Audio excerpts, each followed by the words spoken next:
Before birth was not the beginning. A philosophical journey through consciousness, transition, and the first moment of being. Ladies and gentlemen, when we speak about human life, we almost always begin at the same point. We say, life starts when a person is born. We mark that moment with certificates, photographs, hospital records, and celebrations. Birth, in modern culture, is treated as a clean line, a definitive beginning, after which everything meaningful supposedly occurs. But what if this assumption is fundamentally incomplete? What if birth is not the beginning of consciousness, but merely one transition within a much longer continuum? This question lies at the heart of an ancient Tibetan text known as the Bardo Thödol, often translated as the Tibetan Book of the Dead. Despite its title, this work is not primarily about death. It is, in fact, a detailed map of consciousness in transition, a philosophical framework that understands human existence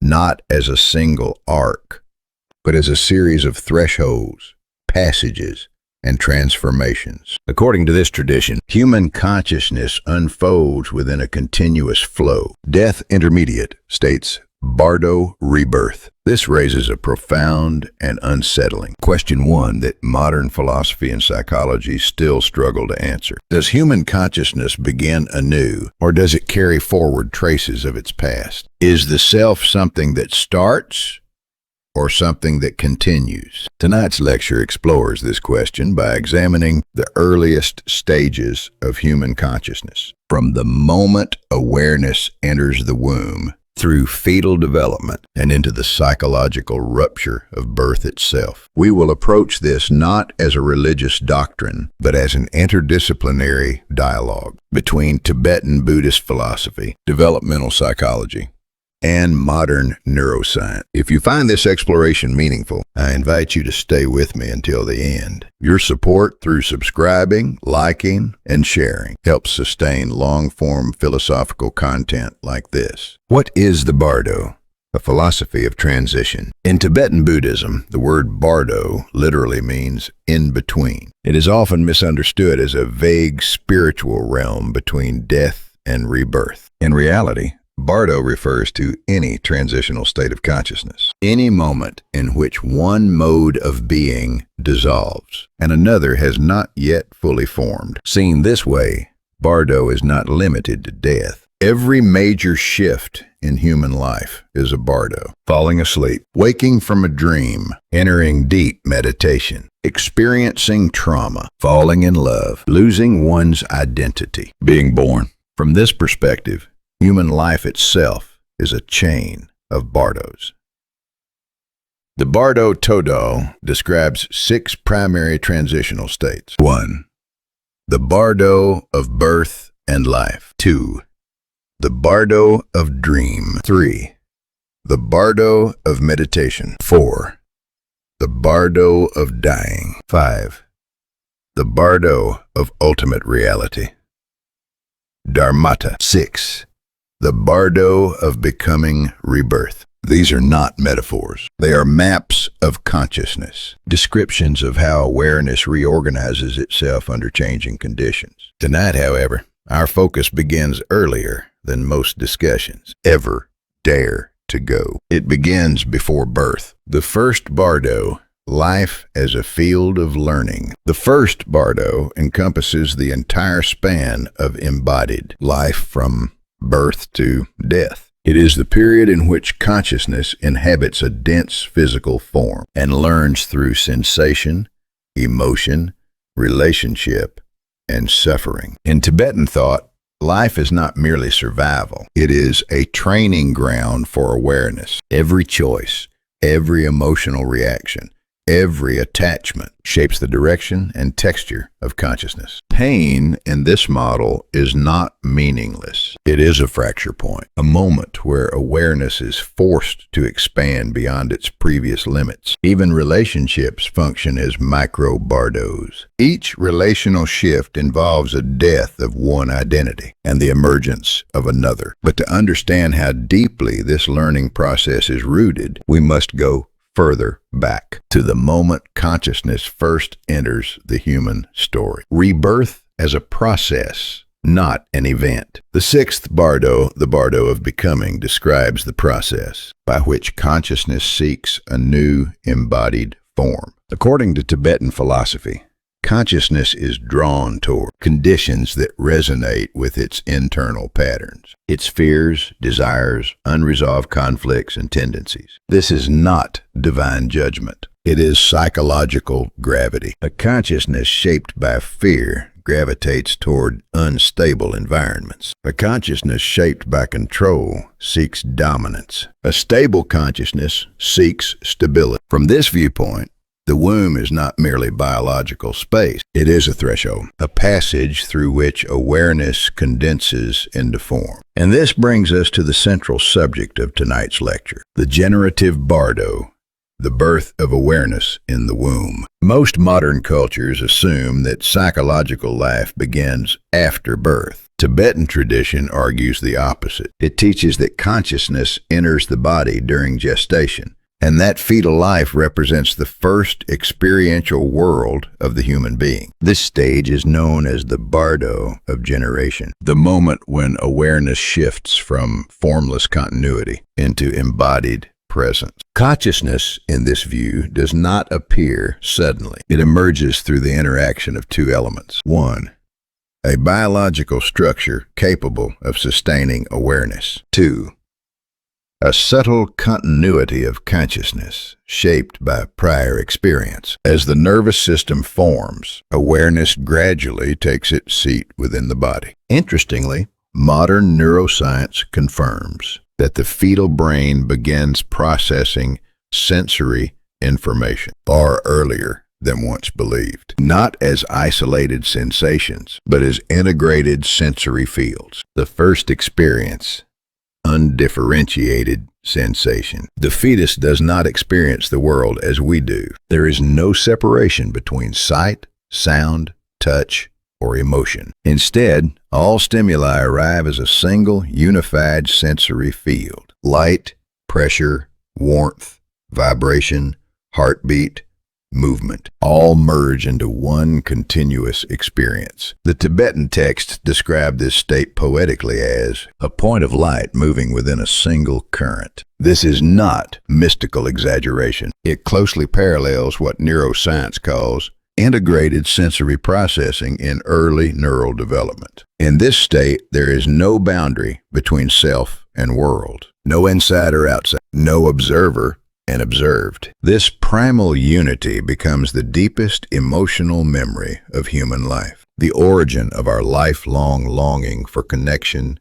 safety, and belonging. Psychologically, it is the root of what we later seek through love, spirituality, and meaning. The emotional atmosphere of the womb. Tibetan tradition places extraordinary importance on the emotional state of the mother during pregnancy, not because of superstition, but because emotion is information. The fetus absorbs emotional patterns directly. Stress, calm, fear, security, long before it can form conscious thought. Modern epigenetics and prenatal psychology now confirm that maternal stress hormones, emotional rhythms, and nervous system patterns leave lasting imprints on fetal development. Tibetan philosophy refers to these imprints as the initial direction of karma, not fate, but orientation. The womb, then, is not a neutral space. It is the first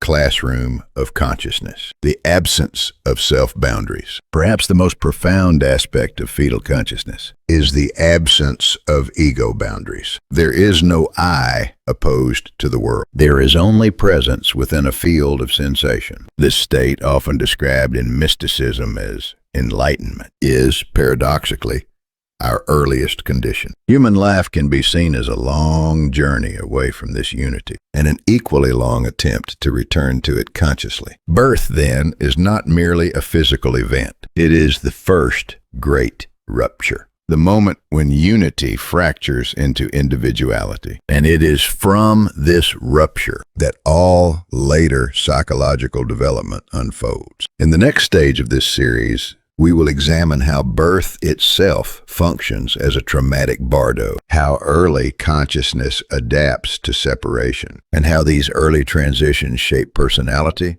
attachment, and fear. Because to understand who we are, we must first understand where awareness learned to exist at all. From sensory unity to emotional imprinting, how the mother's inner world becomes the child's first psychology, a seamless transition from the first experience. In the previous part of this lecture, we explored the earliest form of human experience, a world without boundaries, a field of undivided sensation where light, warmth, rhythm, and movement were not yet separated into objects and meanings. At that stage, consciousness does not say, "This is me," and "that is the world." There is only being within a field. But consciousness does not remain neutral for long. Once the sensory field is established, it begins to acquire direction. And that direction comes from a single, overwhelming source, the emotional world of the mother. The second experience, emotional absorption, as the first psychology. The second fundamental experience of fetal consciousness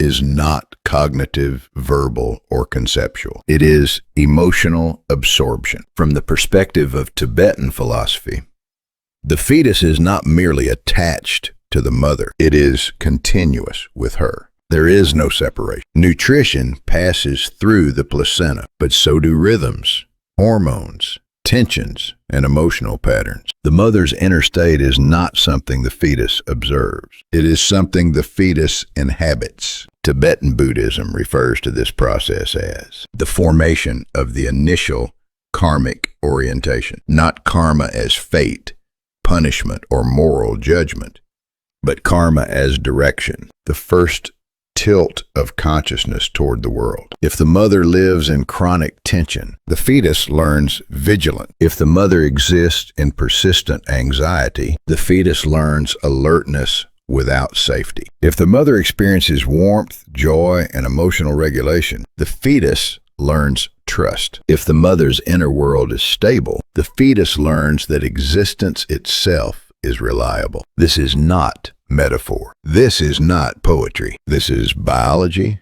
neurology, and psychology, described through philosophical language. Modern neuroscience confirms the ancient insight. Contemporary neuroscience has established several key findings that align remarkably with this ancient view. First, maternal stress hormones, particularly cortisol, pass directly through the placenta. The fetal nervous system does not interpret cortisol as stress. It interprets it as information about the nature of reality. Second, the mother's heart rate, breathing patterns, and autonomic rhythms directly entrain the developing fetal autonomic nervous system. In other words, the fetus does not develop a nervous system in isolation. It borrows one. Third, the mother's emotional rhythms shape the direction of neural circuit formation, especially circuits related to threat detection, emotional regulation, and attachment. Long before the fetus can think, remember, or decide, it is already learning the most important lesson of all. Is the world safe,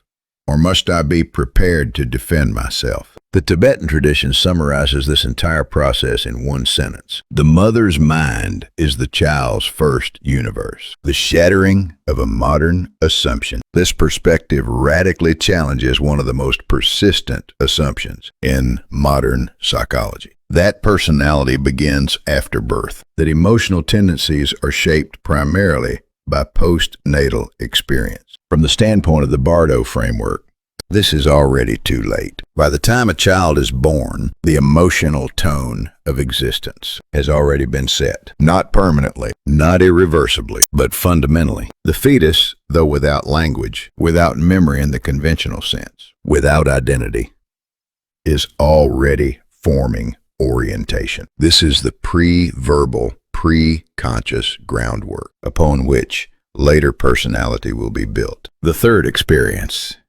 the absence of self-boundaries. Alongside emotional absorption, the fetus undergoes a third, equally decisive experience, the complete absence of self-boundaries. In the generative Bardo, There is no distinction between self and inside and outside, subject and object. The fetus does not experience the mother as another person. The mother's sensations are the fetus's sensations. The mother's emotional field is the fetus's emotional field. The world is not encountered as fragmented objects, but as a single, continuous wave of being. Tibetan philosophy calls this state original oneness. This is not an abstract spiritual ideal. It is a lived condition, and it is the psychological origin of one of the most enduring human longings. Why do humans long for connection? Why do adults, regardless of culture, seek warmth, belonging, safety, and emotional resonance? Why does isolation feel unbearable? Why does rejection wound so deeply? Why does love feel like a return rather than a discovery? Because the human nervous system has already known absolute connection. The fetus begins life not as a separate self, but as participation in a whole. Original oneness becomes the baseline memory of existence. Later, when birth fractures this unity, the psyche spends a lifetime attempting to recover it through relationships, ideology, spirituality, art, or power. Seen from this perspective, many adult psychological struggles are not pathologies. They are echoes of a lost unity. Does this early experience shape adult life? At this point, a critical question arises. Do these prenatal experiences actually influence adult psychology? The Bardo Thödol answers unequivocally, yes. The orientation formed when consciousness enters embodiment does not disappear. It continues. Modern psychology increasingly agrees. Research consistently shows emotional stability correlates with prenatal stress exposure. Attachment style correlates with early autonomic patterning. Temperamental tendencies, anxious, avoidant, sensitive, resilient, show roots in early nervous system organization. From the Tibetan perspective, this is why pregnancy is not merely biological reproduction. It is the gestation of consciousness itself. Not only a body is forming, a way of being is forming. From the generative Bardo to the next threshold. The generative Bardo does not exist in isolation. It flows naturally into subsequent stages. As gestation progresses, the fetus moves toward what Tibetan tradition calls the Bardo of threshold, the period just before birth. The undivided sensory field begins to destabilize. Pressure increases. Rhythms change. The once stable universe begins to signal that it cannot hold consciousness much longer. This is not yet birth, but it is the beginning of separation. And separation, as we will see next, is the first great shock to human consciousness. In the next segment of this lecture, we will examine how the fetus experiences the collapse of its original world, how the nervous system prepares for sensory explosion, and how this prenatal threshold becomes the template for how humans respond to change, loss, and transition throughout life. Because to understand how we face endings and beginnings as adults, we must first understand the moment when existence itself first began to change. From transition to imprinting, the first 49 days that shape a human life. In the previous part of this lecture, we examined the moment of birth not as a clean beginning, but as a profound transition, a crossing from one mode of existence into another. From the Tibetan Buddhist perspective, particularly as articulated in the Bardo Thödol, birth is neither origin nor conclusion. It is one gate among many, a threshold, a narrowing passage through which consciousness enters form. And now we arrive at the question that naturally follows. What happens immediately after this crossing? What becomes of the consciousness that has just arrived in a body, in a world dense with sensation, structure, and emotional gravity? This brings us to the final and perhaps most decisive phase of today's discussion, the period Tibetan tradition calls the Bardo of adaptation. The first 49 days after birth, the first transformation, the dissolution of past life imprints. The first major change that occurs after birth is subtle yet profound. The gradual fading of residual imprints carried over from the previous existence. According to Tibetan teachings, consciousness does not arrive at birth as a blank slate. During gestation, and even briefly after birth, it retains faint vibrational traces from prior lives, temperamental tendencies, emotional reflexes, directional desires, unresolved fears, and habitual patterns of response. These are not memories in the cinematic sense. They are not images or narratives. They are patterns, frequencies of inclination and aversion. However, from the moment of birth, these patterns begin to dissolve rapidly. Why? First, because sensory input overwhelms them. Light, sound, temperature, touch, smell, hunger, gravity. Stimuli of a magnitude and immediacy never encountered before flood consciousness all at once. Compared to these explosive sensory signals, the residual vibrations of a former life are weak. They cannot compete. What is faint recedes. What is intense dominates. Thus, the past loosens its grip. Second, because the physical brain begins to assert its architecture. In Tibetan philosophy, consciousness is wave-like fluid, mobile, and adaptive. The brain, by contrast, is structural. It is circuitry. It is material constraint. As neural networks form and strengthen, they increasingly determine what enters conscious awareness and what is filtered out. Wave-based imprints yield to circuit-based processing. The stronger the neural structure becomes, the more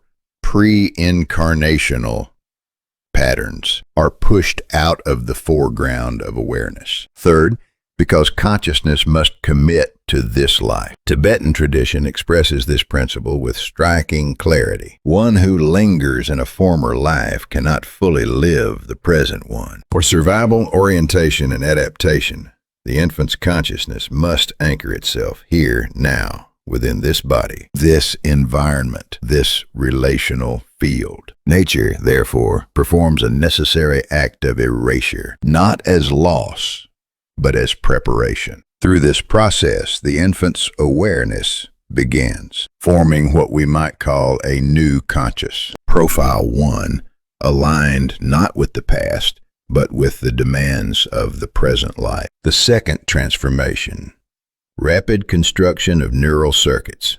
As traces of the past recede, something else accelerates with extraordinary speed. The formation of neural circuitry. Modern neuroscience refers to this window as a golden period of synaptic growth. Tibetan tradition, using different language, calls it a sacred moment, the full binding of consciousness and body. Remarkably, both frameworks point to the same conclusion. What happens now matters disproportionately. First, the mother's face shapes the brain. Within days, an infant can distinguish the mother's face, eyes, nose, mouth, expression, micro-movements. These visual inputs forge powerful connections between the prefrontal cortex and the amygdala regions involved in recognition, safety assessment, and emotional regulation. From this, the brain begins constructing its first internal map of trust. Second, the mother's scent establishes emotional territory. The infant identifies the mother's smell with astonishing precision. This scent directly calms the limbic system, suppressing stress responses. From this repeated association emerges a foundational belief formed not conceptually, but neurologically. The world is safe, or, tragically in some cases, the world is unpredictable. Third, the mother's voice functions as a prelinguistic language. Before meaning, there is vibration. Before words, there is rhythm. Infants do not understand language, but they read emotional frequency flawlessly. Tone, cadence, intensity. These are encoded directly into the developing nervous system. Through voice, the infant absorbs the caregiver's emotional state as raw data. This data becomes part of the child's future personality structure. Fourth, physical warmth trains self-regulation. Holding, skin contact, gentle pressure. These experiences calibrate the autonomic nervous system. Repeated warmth stabilizes heart rate, smooths breathing, reduces baseline tension. Over time, this pattern hardwires into neural habit, what we later call stress. Tolerance or emotional resilience often begins here. The third transformation, the imprinting of stability or anxiety. Among all changes during the 49 days, one stands above the rest, the establishment of the affective foundation. Tibetan Buddhism describes this using the concepts of bright Bardo consciousness and dark Bardo consciousness. Modern psychology describes the same phenomenon through attachment theory and emotional regulation research. Different language, same insight. When care is warm and consistent, a bright emotional pattern anchors itself at the center of consciousness. Such individuals tend to develop high baseline trust, secure attachment, fundamental self-positivity, lower relational fear, greater stress recovery, higher tolerance for failure, a growth-oriented temperament. When care is inconsistent or deficient, the world is encoded as unreliable. The result may include low trust, heightened vigilance, separation anxiety, difficulty regulating emotion, unstable relationships, chronic internal tension. These are not moral failures. They are early adaptations. From 49 days to a lifetime. We now return to the sentence with which this section began. This structure becomes the foundation of emotional regulation, trust, and relational style in adulthood. Yes, precisely. The Bardo of adaptation is not a poetic metaphor. It is the architectural phase of the human psyche. The patterns formed here echo across adulthood. How one handles stress, whether one trusts by default or withholds, how one loves, works, leads, and withdraws. Bright Bardo consciousness often manifests as secure attachment. Dark Bardo consciousness may express itself through avoidant, anxious, or disorganized styles. Thus, the first 49 days are not merely developmental, they are destinal, bridging ancient insight and modern science. What is remarkable is not that Tibetan Buddhism offers these insights, but that contemporary neuroscience increasingly confirms them. Prenatal stress correlates with adult anxiety and impulsivity. Early sensory overload predicts hyperreactive nervous systems. The first weeks of life coincide with massive synaptic proliferation. Early caregiving quality reliably predicts lifelong emotional regulation. 2,000 years ago, these truths were spoken in spiritual language. Today, they are spoken in scientific terms. Different vocabulary, same human reality. Conclusion. Where does a human being begin? The infant is not merely biological matter. It is consciousness and nervous system being engraved simultaneously. What happens before birth and immediately after never fully disappears. It remains as pattern. So when we ask, where does a human being begin? The Tibetan perspective answers, not at birth itself, but within the continuity of consciousness preparing to become human. If today's lecture has invited you to reflect more deeply on your own earliest imprints, then it has served its purpose. If you found this exploration meaningful, your subscription, your sharing, and your engagement help sustain deeper philosophical inquiry on this channel. Thank you for thinking with me today.